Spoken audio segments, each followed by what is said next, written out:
እግዚአብሔር ሁላችንን ይባርክ። በመንፈሳዊ በረከት የሚያክብረን ልዑል እግዚአብሔር ሁላችንን የሚባል በመንፈሳዊ በረከት የሚያክብረን ወደ ቅድስት ቤተ ክርስቲያን መግባታችንን ዘወትር በመፍራትና በመንቀጥቀጥ ከማይከለክሉ ከቅዱሳን መላእክት ጋር በአንድነት ያድርግ። በየጊዜውና በየሰዓቱ ሁሉ ከሚያመሰግኑ ከቅዱሳን መላእክት ጋር በአንድነት ያድርግ ዛሬም ዘወትርም ለዘላለሙ። አምላካችንና መድኃኒታችን ሰውን የምትወድ እግዚአብሔር ሆይ ቅዱሳን የሚሆኑ ደቀ መዛሙርትህንና አገልጋዮችህን ንጹሐን ሐዋርያትን ወደ ዓለም ሁሉ ዳርቻ የሰደዳቸው አንተ ነህ።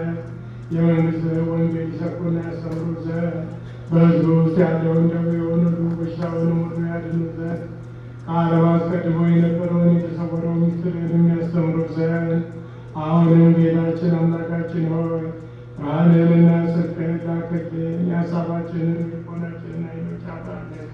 የከበረ የወንጌልን ቃል በመጨከን እንሰማ ዘንድ በቃን አድርገን የምንሰማ ብቻ አይደለም እንደሰማ ልንሰራ ነው እንጂ ስለ አንዱ ሰፈንታ 30 እና 60 መቶ የሚያማለክ ፍሬ ከላያችን ያፈራ ዘንድ የወገኖችን ኃጢአት ታስተሰርይ ዘንድ ለመሰናት በቃን እንሆን ዘንድ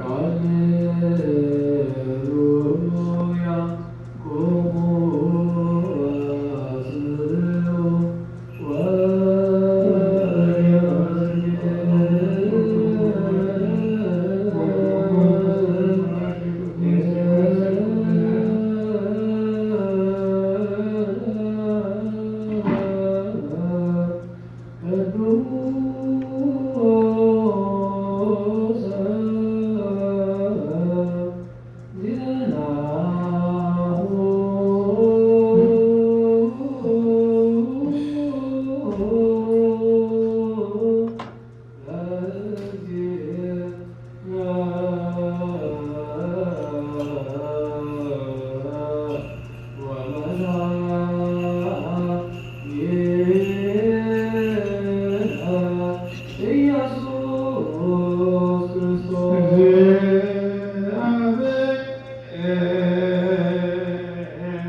Yo